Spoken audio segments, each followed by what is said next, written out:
اور اسپیکر صاحب کے ڈائس کا گھیراؤ کیا اور کہا کہ جی یہ جو الفاظ ہیں یہ اسپنج کیے جائیں.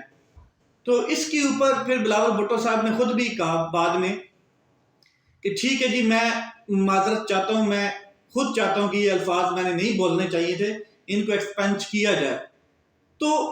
بلاول بھٹو کی جو آج کی تقریر ہے وہ کافی حد تک ایک نئی آئیڈیالوجی سامنے رکھتی ہے، نیا نظریہ سامنے رکھتی ہے. وہ اس ٹائم سوچ کیا رہے ہیں، ان کی سوچ کیا ہے. فار ایگزامپل انہوں نے ایک تو جوڈیشری کی اصلاحات کے لیے بھی بات کی، الیکشن کے اصلاحات کے لیے بھی بات کی، اور سب سے اہم چیز انہوں نے کی کہ جو 9 مئی کے حوالے سے انہوں نے بات کی. انہوں نے کہا کہ آپ ہمارے ساتھ مل کر بیٹھیں اور 9 مئی کے جتنے بھی جو سانحہ ہوا ہے جس کی ہم مذمت کرتے ہیں اور سب نے کی ہے، اس کے حوالے سے ایک جوڈیشل کمیشن بنایا جائے. اور جوڈیشل کمیشن انہوں نے وزیر اعظم کو کہا کہ آپ قاضی فائز عیسیٰ صاحب کو کہیں کہ ایک جوڈیشل کمیشن ان کی سربراہی میں بنے جو اس کی تحقیقات کرے اور جو اس میں ملوث ہیں ان کو سزا دی جائے اور جو بے قصور ہیں ان کو معاف کر دیا جائے، ان کو انصاف دیا جائے. پھر اس کے علاوہ انہوں نے 2-3 اور اچھی باتیں کی. ایک انہوں نے جو جہاں پہ اصل میں واویلا کھڑا ہوا وہ یہ تھا کہ سائفر کے حوالے سے اب انہوں نے بات کی کہ جی میں بھی فارن منسٹر رہا ہوں اور سائفر ڈی کوڈ کیسے ہوتا ہے، وہ کوڈڈ کیسے ہوتا ہے اور اس کے اوپر کس طرح نیشنل سیکیورٹی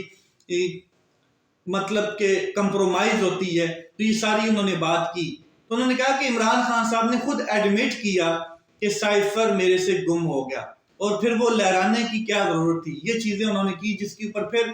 اسد کیسر صاحب نے ان کو بڑا بھرپور طریقے سے جواب دیا جب اسد کیسر صاحب کی باری آئی. اچھا ایک چیز اور یہاں پہ میں ایڈ کرنا چاہوں گا کہ پاکستان کے اندر وہی پالیسی چل رہی ہے، حالانکہ شدید ترین معاشی حالات خراب ہو چکے ہیں، سیاسی بحران بڑھتا جا رہا ہے، کوئی پاکستان کے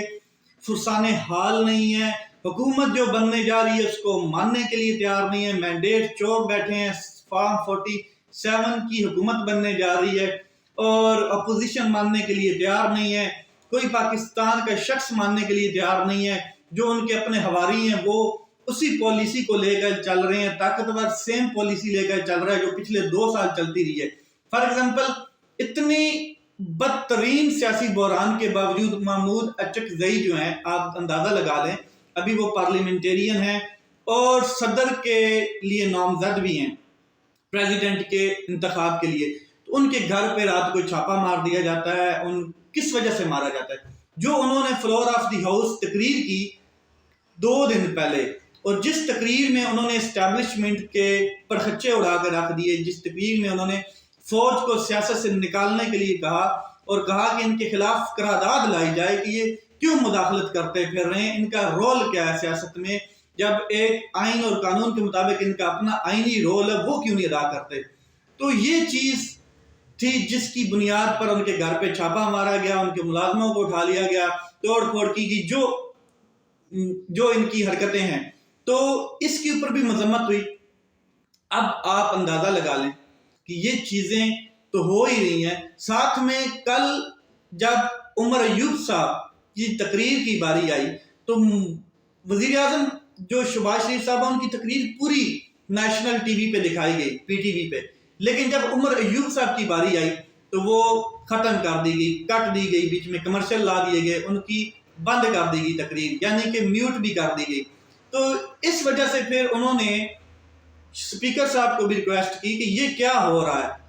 تو آج بھی ایسے ہی ہوا کہ جب اسد کیسر صاحب یعنی کہ بلاول بھٹو صاحب نے پورا 1 گھنٹہ لگ بھگ تقریر کی، لیکن جب اسد کیسر صاحب تقریر کرنے لگے تھوڑی سی تقریر چلنے کے بعد جو میں خود بھی سن رہا تھا تو پی ٹی وی نے اس کو فارغ کر دیا، ختم کر دیا، بند کر دیا، اور باقی جو چینلز تھے ظاہر ہے وہ ان سے انٹر لنکڈ ہوتے ہیں تو انہوں نے بھی وہ دکھانی چھوڑ دی، میوٹ کر دی. اب اندازہ لگا لیں کہ یہ حالات ہیں. پھر آپ مفاہمت کے لیے کہہ رہے ہیں، پھر آپ کہہ رہے ہیں کہ ہمارے ساتھ بیٹھیں، نیگوشیٹ کریں. تو اسد کیسر صاحب نے سارے جواب دیے بلاول بھٹو صاحب کے. انہوں نے کہا کہ سائفر آپ لوگ تو کہتے تھے کہ سائفر ہے ہی نہیں، یہ جھوٹا بیانیہ ہے، یہ فلاں ہے، اور پتہ نہیں کس قسم کے آپ نے پریس ٹاکس کی کہ سائفر کوئی کاغذ نہیں ہوتا، یہ ہے وہ ہے۔ تو پھر عمران خان صاحب کو جو سزا دی گئی ہے وہ کس کاغذ کے ٹکڑے کے اوپر عمران خان صاحب کو سزا دی گئی ہے، اور جو اس قسم کے اور کیسز بنائے گئے ہیں، اور آپ کہتے ہو کہ ہمارے ملک میں کوئی بھی ہمیں ڈکٹیٹ کرتا رہے، کوئی بھی ہمیں حکم دیتا رہے اور ہم اس کی پاسداری کرتے رہیں، کیا یہ ہمارے اندر غیرت موجود ہے؟ کیا ہم اس لیے ملک میں بیٹھے ہیں؟ یہ چیزیں انہوں نے جواب دیا۔ پھر انہوں نے کہا کہ کوئی مفاہمت نہیں، کسی قسم کا کوئی ان کے ساتھ سمجھوتا نہیں ہوگا، یہ ان کے اپنی فیملیز اور ان کے بچے ان کو ایم این اے نہیں مانتے، ایم پی اے نہیں مانتے، کیونکہ یہ فارم 47 کے ذریعے الیکٹ ہو کے آئے ہیں، فارم 45 ان کے پاس موجود ہی نہیں ہے، اگر ہوتے تو یہ پبلک کرتے۔ یہ چور مینڈیٹ میں بیٹھے ہیں، اور ہم اس وزیر اعظم کو نہیں مانتے، ہم اس چور اسمبلی کو ہی نہیں مانتے، سیدھی سیدھی بات ہے۔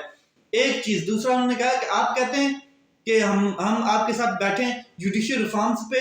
بیٹھنے کے لیے تیار ہیں، باقی تمام چیزوں کے اوپر بیٹھنے کے لیے تیار ہیں، الیکشن ریفارمز کے اوپر بھی بیٹھنے کے لیے تیار ہیں۔ ہمارا ایک ہی سمپل سا مطالبہ ہے، پہلے ہمارا مینڈیٹ ہمیں واپس کیا جائے،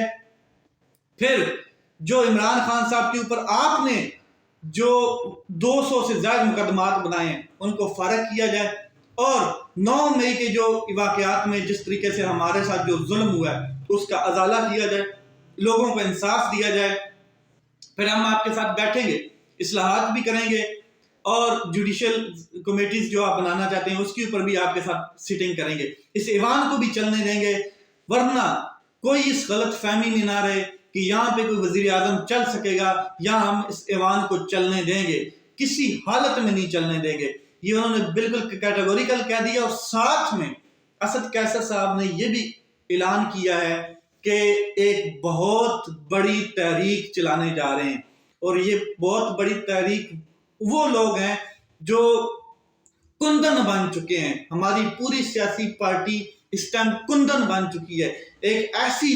جنگ لڑ کے آئی ہے جو جنگ اب ہمیں ڈرا نہیں سکتی، ہمیں خوف نہیں ڈال سکتی، اور اب ہم ایک ایسی تحریک چلائیں گے جس میں تمام پارٹیز کو ساتھ میں لیں گے جن کو الیکشن کے اوپر کنسنسس ہے، اور چاہے وہ بلوچستان کے ہیں، پنجاب کے ہیں، سندھ کے ہیں، کے پی کے جہاں جہاں پر بھی ہیں، تو ہم اس تحریک کو وائڈ کریں گے، وسیع کریں گے، اور پورے ملک میں پھیلائیں گے۔ دیکھتے ہیں کہ یہ اسمبلی کیسے چلتی ہے، دیکھتے ہیں کہ یہ ایوان کیسے چلتا ہے، دیکھتے ہیں کہ یہ وزیر اعظم کب تک یہاں پر ٹکتا ہے اور کیسے ہمیں فیس کرتا ہے، دیکھتے ہیں کہ ہمارے اندر اگر گودا ہے تو پھر یہ لوگ یہاں پر کیسے سکون سے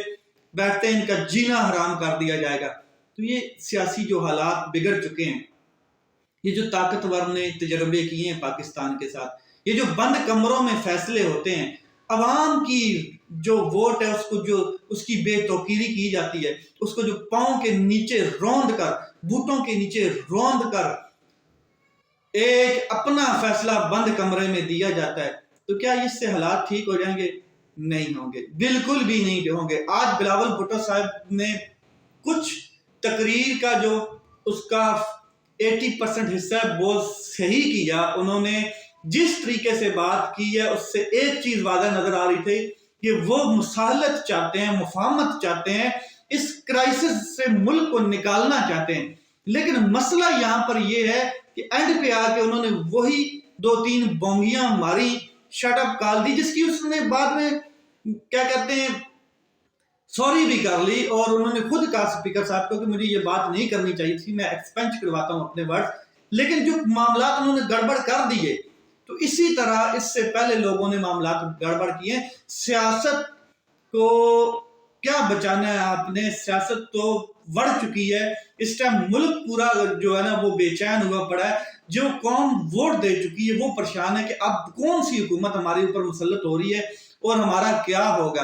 اور ساتھ میں وزیر اعظم صاحب کہہ رہے ہیں کسی جادو، کسی معجزے، کسی جادو ٹونے کا انتظار مت کرنا، آپ کو ابھی تو بہت کچھ فیس کرنا ہے۔ دیکھیں یہ حالات کس طرف جاتے ہیں، مجھے نہیں لگتا کہ اگلے 2 سال پاکستانی قوم کے اوپر سے